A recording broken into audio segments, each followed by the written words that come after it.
नमस्कार दोस्तों, मैं कश्यप स्वागत करता हूं आप सभी का आहट एक अनहोनी की चैनल पर। दोस्तों, आज की हमारी कहानी का शीर्षक है जब मेरा सामना हुआ एक गायन से। दोस्तों, कहानी को आगे बढ़ाने से पहले अगर आपने मेरी चैनल को सब्सक्राइब नहीं किया तो अभी कर लीजिए, ताकि आपको मेरी सारी कहानियों का नोटिफिकेशन मिलता रहे। मैं आप लोगों के लिए रोज़ नई कहानियाँ पोस्ट करता हूँ।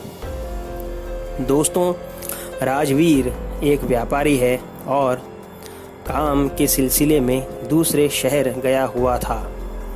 रात काफ़ी हो चुकी थी, लेकिन फिर भी उसने सोचा कि घर सिर्फ 100 किलोमीटर दूर ही है, 1.5 से 2 घंटे में आराम से पहुंच जाऊंगा।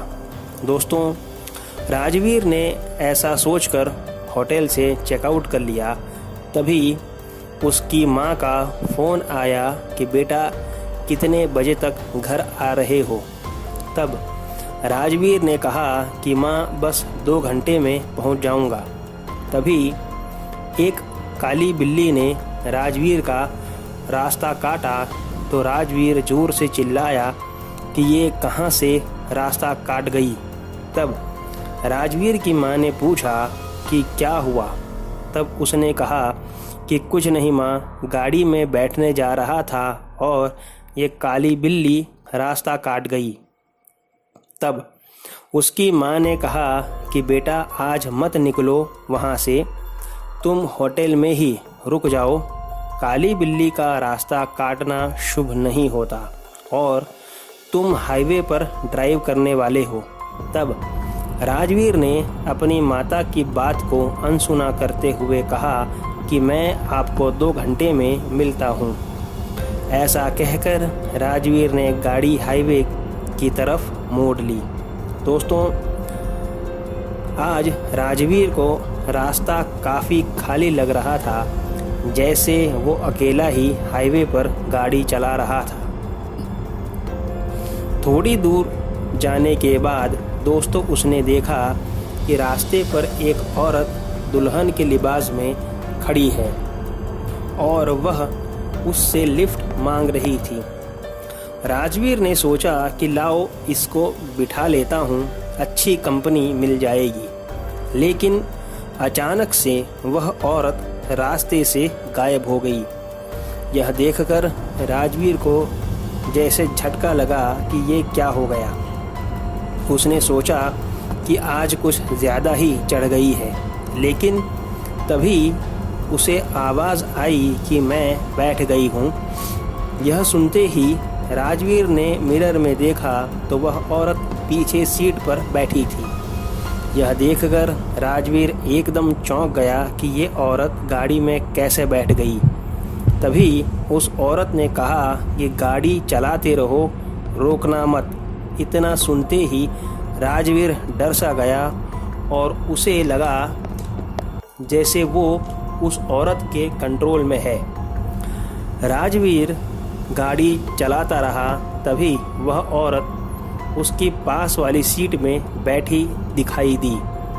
यह देखकर उसके पसीने छूट गए और वह औरत फिर से बोली कि गाड़ी चलाते रहो, रोकना मत। डर के कारण राजवीर अब सुन्न सा पड़ गया था और जैसा वह कहती वैसा ही करता। थोड़ी देर बाद उस औरत ने राजवीर से कहा कि मेरी तरफ देखो। तब राजवीर एकदम डर गया और उसकी हिम्मत नहीं हुई उसके सामने देखने की। तब उस औरत ने फिर से कहा कि राजवीर मेरी तरफ देखो।